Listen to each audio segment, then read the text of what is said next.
지난 주말에 네. 금토 해가지고 마침내 공소청법, 중수청법이 네. 통과가 됐습니다. 네. 야 정말 어려운 뭐 고비를 넘어서 드디어. 그러니까 말입니다. 네. 참. 근데 정말 기쁜 일입니다, 선생님. 그렇죠. 네, 네. 검찰청이 마침내 네. 법적으로 해체된 거죠. 해체된 거죠. 속이 다 시원하죠. 속이 더 시원합니다. 속이 더 후련합니다, 진짜. 네. 정말 그동안 이 검찰놈들이 자신들의 기득권을 위해서 네. 그 민주 정치인만이 아니고 참 일반 서민들 네. 참 어떻게 뭐 정치인들도 그렇게 했으니 그럼요. 서민들은 어떻게 했겠습니까, 진짜. 그럼요. 네, 네. 걸리면 그냥 아작 나는 거죠. 이제 수사도 마음대로 하고 네. 사실은 진짜 기소권도 주고 싶지 않은 마음이에요. 맞습니다. 그걸로도 장난을 치니까요. 그런데 그래도 뭐 완전히 아예 다 없앨 수는 없으니까. 그렇죠, 이 그렇죠. 정도의 개혁이면 뭐 만족스럽습니다. 그렇습니다. 공무원으로 돌아가라. 네, 제발 네. 좀 네. 정신 차리고. 근데 이제 아직 보안 수사권, 네. 이거는 이제 아직 박탈된 게 아니기 때문에 뭐 허용됐다고도 볼 수 없고. 그렇습니다. 지방선거 이후에 이제 그거를 개정을 네, 하면 네. 되니까요. 그렇습니다. 네, 그때 완전히 박탈하는. 네. 아니면 뭐 혹시 허용하더라도 네. 보안 수사 요구권이라든가. 그러니까 요구권 정도는 우리가 또 네, 어떻게 보안 수사권이 아니라. 네네 그렇습니다. 또는 뭐 보안 수사권 하면 제한을 딱 걸어가지고 네. 이런 조건 하에서만 가능하다는 식으로 하든가 어쨌든 논의를 좀 해보셔서 예. 검찰이 이걸 악용할 수 없게 그렇습니다. 명확하게 해야 되고. 선생님 저는 이제 뭐 제한을 걸어도 어. 보안 수사권 그럼 벌써 이제 이 트라우마 작동이 되거든요. 예. 절대 제한 조건인 거 보고 다 필요 없이 없애버려라. 네, 없애버리고 보안 수사 요구권 정도. 보안 수사 요구권은 뭐 그거는 좀 한번 검토해 보자. 네. 그것도 좀 트라우마가 있습니다만. 네, 앞으로 논의해서 예. 적절한 선에서 결정해야죠. 예, 아무튼 이번에 이게 굉장히 잘 된 거고요. 네. 이게 이제 사실 이제 정부와 민주당 이런 안이 있었습니다만은 많은 국민분들이 이거를 이제 이거 절대 안 된다.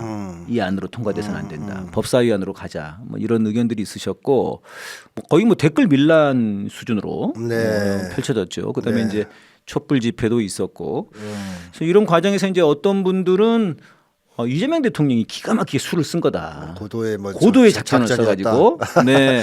그래서 이제 막판에 딱 이렇게 이게 촛불 이런 집회와 딱 연계해가지고 이렇게 작전을 딱 써가지고 반발을 잠재워 버린 것이다. 네, 그런 이제 의견도 있으시고, 네, 뭐 그 정도면 신인데요. 네, 그 이재명 대통령이 이제 천재. 네네 그렇게 이제 생각하시는 분들도 있고. 네. 그다음에 이제 국민분들이 이번에 들고 일어나서 이렇게 된 거다 이런 이제 분들이 계시는데 어쨌든 이재명 대통령이 그렇게 했다는 것도 국민분들이 들고 일어나지 않았다면 불가능한 거죠. 그렇죠. 어떤 경우에든 예를 들어서 첫 번째 가설. 네네. 이재명 대통령이 원래 짠 작전이었다. 뭐 그렇게 보는 사람들이 있단 말이에요. 레드팀. 네. 그래서 막 이렇게 하면 국민들이 들고 일어날 거고 그러면 그걸 받아들여서 이렇게. 양보하는 척하면서 깔끔하게 정리해 버린다. 네. 이 정도는 뭐 거의 천재죠. 정치 천재인데 또 그렇게 볼 가설이 하나 있을 수 있고 또 한 가지는 이재명 대통령 개인의 입장에서는 검찰을 이 정도만 통제해도 뭐 부활은 막을 수 있지 않나? 네네. 그리고 내가 검찰을 좀 컨트롤할 수 있지 않겠느냐 하는 자신감 때문에 처음에 그 안을 가지고 있었을 수도 있어요. 예. 뭐 그럴 가능성도 있죠. 근데 높이 평가받아야 될 대목은 이제 국민들이 계속 문제 제기를 했단 말이죠. 예. 이거 너무 위험하다. 그러니까 그 자신감은 우리는 신뢰할 수 없다. 위험하다 이것은. 우려상. 우려스럽다. 우려스럽다. 계속 문제 제기를 한 거 아니겠습니까? 댓글 밀란이 그거였죠. 네, 그렇죠. 그러면 이재명 대통령이 내 생각은 그렇지 않지만 나 개인적으로는 이 정도면 된다고 생각하지만 국민들이 그런 정도로 우려한다면 받아들이겠다. 그게 이제 장점이죠. 이게 좋은 점이에요. 네, 그게 훌륭한 거죠. 그래서 과감하게 열린 태도로 받아들이고 그러니까요. 결단성 있게 그냥 날려버렸어요. 45조 같은 걸 통으로. 그래서 이거는 이재명 대통령에게 가장 큰 장점인데 제가 예전에 이재명 대통령 아주 옛날에요. 심리분석 할 때 뭐라 그래요? 몇 년 됐죠? 2017년? 그러니까요. 네, 오래됐습니다. 10년 다 돼갑니다. 네네. 그때 제가 마지막 결론으로 무슨 얘기를 했었냐면 예. 뭐 우여곡절 끝에서 많이 후퇴하고 흔들릴 수도 있지만 이재명 대통령의 최대 강점은 어떠한 경우에도 국민을 배신하지 않을 것이라는 네. 점이다. 이렇게 제가 정리를 한 적이 있어요. 네. 그러니까 여러 가지 변수로 인해서 개혁 의지가 후퇴할 수도 있는 상황도 올 수 있죠. 네. 하지만 국민들이 든든히 뒷받침해 준다면 예. 또 국민들이 요구한다면 그것을 거부할 수 있는 인물은 아니다. 예. 이런 제가 결론을 내린 적이 있습니다. 그래서 어찌 보면 이번에도 그것이 유감없이 드러난 발휘된 네네. 그런 하나의 현상 아니었나 싶기도 하고요. 어쨌든 높이 평가받아야 된다고 생각합니다. 그렇습니다. 그러니까 이제 여기에서 또 이제 중요한 것은 이제 우리 국민들의 그런 즉각적인 네, 주권 의식. 의사 표현. 그 말씀이 좋네요. 네. 주권 표현, 네. 주권 의식. 네, 이게 아주 그 중요한 그렇죠. 부분인 거고 그게 진짜 진정한 그러니까 국민 주권. 앉아서 기다리면서 알아서 다 하세요. 우리는 이제 생업에만 네. 종사할게요. 시대가 끝난 거예요. 그건 문재인 시대였고요. 인이 하고 싶은 거 다 해. 네, 그러니까 이제 이재명 시대는 달라요. 촛불은 생활로 돌아갔죠. 우리가 절대로 생업에만 종사하지 않겠다. 네. 이제 정치 잘 하는지 네. 개혁 잘 하는지 지켜보겠다 하는 점에서 차이가 있고 가고와 네. 또 하나의 차이점은 예전에는 정부와 대통령이 얘기하면 무조건 만세 부르는 경향이 좀 있었습니다. 예. 일부 사람들이. 그러나 지금의 국민들은 달라요. 이재명 대통령이 하는 말과 행동을 무조건 맹목적으로 지지한다기보다는 네. 오르면 뭐 전폭적으로 지지해 주지만 아닐 경우에는 자기의 의사를 과감하게 표현한다. 네. 이거는 뭐 어찌 보면 이재명 대통령에 대한 신뢰일 수도 있어요. 왜냐하면 정조 시대 과거 조선 네. 밀란이 없었지 않습니까? 네. 왜 없었느냐? 어허. 우리의 얘기를 들어줄 거라는 믿음이 있었기 때문에 없었다고 볼 수 있어요. 실제로 그래서 정조가 뭐 지나가다가 왕이 지나가다가 꽹가리 치고 격쟁이라 해서 네. 이런 거 하잖아요. 그거 진짜로 민원 처리 제 말 좀 들어주세요. 네, 이렇게. 그걸 많이 처리한 기록이 나옵니다. 실제로. 그러니까 정조는 그런 식으로 국민들이 원하는 바를 듣고 해결해줬기 때문에 네. 밀란이 없었던 거잖아요. 이거는 이제 왕에 대한 신뢰 아니겠습니까? 네. 정조 사후에 다시 밀란이 발발하기 시작하죠. 밀란이라고 하면 안 되죠. 봉기죠. 농민 봉기 같은 거. 근데 어쨌든 그런 점에서 본다면 오늘날의 국민들은 이재명 대통령에 대한 신뢰가 있다고도 볼 수 있는 겁니다. 예. 그리고 사실 이제 뭐 지금의 시대는 뭐 왕과 백성의 시대는 아니지 맞습니다. 않습니까? 그렇죠. 오히려 네. 국민이 이 주권자이고 맞습니다. 그건 뭐 이재명 대통령이 직접 한 얘기죠. 그렇죠. 네네. 그 국민분들이 주인이고 우리 정치인들이 심부름꾼이다. 네. 근데 그 말이 정확하게 이번에 구현된 게 아닌가 싶고 이게 지지율로도 반영이 됐습니다, 선생님. 올라갔습니까? 예, 그래가지고 1.9%가 올라갔어요. 검찰 개혁한 이후로 부정 평가가 2.5%가 떨어지고. 그러니까 이제 보통 이제 선거를 앞두고 어떤 그 정치 개혁이랄지 민감한 문제들 있지 않습니까? 네. 안 하려고 하지 않습니까? 맞습니다. 부동산 같은 거. 그렇죠. 이거 이제 사실 이재명 대통령도 지난 대선에 말씀하신 거예요. 맞아요. 세금 문제는 건들면 안 된다. 그렇죠. 네, 표 전현희 떨어진다. 의원도 그런 얘기를 했습니다. 네. 세금 말고 공급을 늘려야 된다 그런 얘기를 했거든요. 근데 지금 이제 지난해에 나왔던 부동산 정책, 그다음에 이번에 이제 5월 9일 그 유예 그냥 유예 아니고 그냥 그대로 집행하라고. 어유, 그랬더니 그냥 인기가 쫙. 지방선거 전에 부동산 가지고 이렇게 네. 이런 경우는 우리 역사상 처음인 것 같은데요. 그러니까 국민들이 이재명 정부의 개혁이라든지 이런 거를 제대로 할 거냐 안 할 거냐의 기준에서 보는 경향이 많아요. 네. 그러니까 부동산 개혁이 특히 그렇습니다. 역대 정부에 성공한 적이 없기 때문에 네. 말은 요란했지만 매번 실패했기 때문에 또 처음 특히 지난 그 문재인 정부 시절에 그렇습니다. 그 트라우마가. 트라우마 있죠. 꺼냈지만 할 수 있냐? 또 정부 임기 초반이니까 또 인기 얻으려고 저러는 거지. 이런 생각을 했었는데 이재명 대통령이 완강하게 그걸 밀어붙이는 걸 보니까 기대가 생기고 믿음이 생기면서 지지율에 반영이 되는 것이죠. 예, 아무튼 그때 그러니까 작년 그 6월 달에 발표한 다음에 한 10월쯤에 다시 이제 부동산이 좀 강남에서 뛰기 시작할 때 그때쯤 그 이광수 평론가인가 이제 그분이 하는 말씀이 정책이 한결같이 강력하게 밀고 나가야 된다. 맞습니다. 그냥 뭐 적당히 유지하려고 해서는 안 된다. 네. 그 말이 참 인상이 깊더라고요. 네, 부동산 시장에 주는 신호가 아주 일관성이 있어야 그러니까요. 되고 정부의 의지가 전달돼야 되고 그리고 뭐 더 복합적인 어떤 정책들도 도입이 될 필요가 있죠, 사실은. 예. 이제 그런 게 지금 잘 먹힌 것 같고요. 네.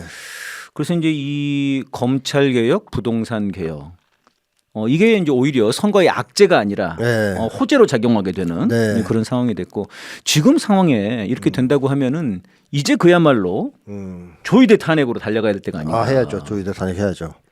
이제 제가 정말 재밌게 본 것은 조의대 탄핵 그 발의를 이제 국회의원분들에게 요청을 했는데 네. 많이 안 하셨어요. 처음에는 그랬죠. 지금 한 105명 하지 않았나요? 열 몇 분 하셨거든요. 네. 근데 이번에 검찰 개혁 이거 중수법, 중수청법, 공수처법 통과될 때 뭐 최혁진 의원, 뭐 그 민영배 의원 이런 분들이 다니면서 이제 받았다는 거예요 서명. 네. 그죠 100명이 넘었었습니다. 105명인가? 근데 지금 106명, 뭐 107명 뭐 이렇게 얘기되던데 이러면 이제 그 발의 요건이 되는 거죠. 네.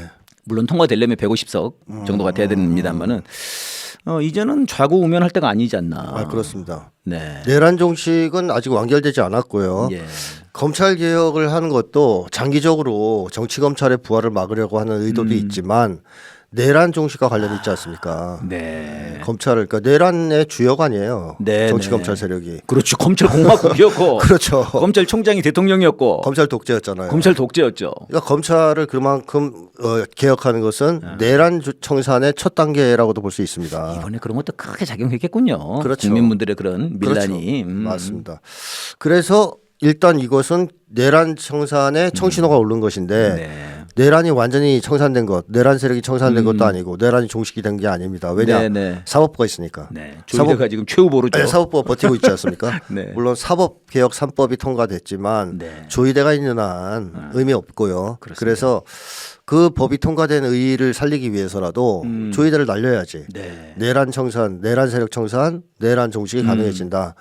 그렇게 봅니다.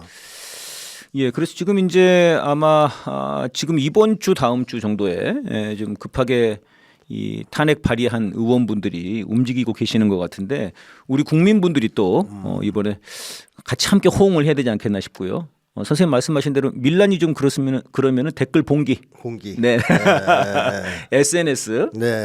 민심 봉기로다가.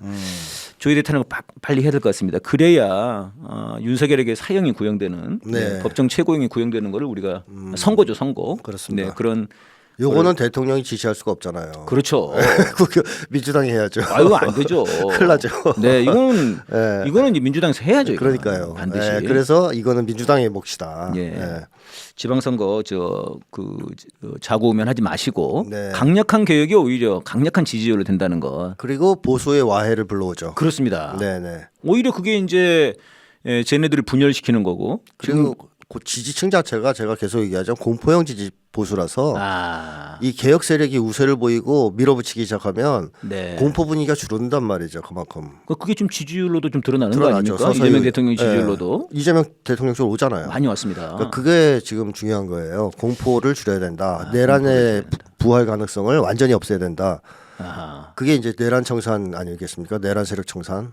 더더군다나 그렇기 때문에 이 조의대 탄핵을 비롯한 네. 내란 청산을 서둘러야 된다 이런 말씀이시네요. 맞습니다. 그럴수록 유리합니다. 선거에. 지방선거 필승 전략이네요.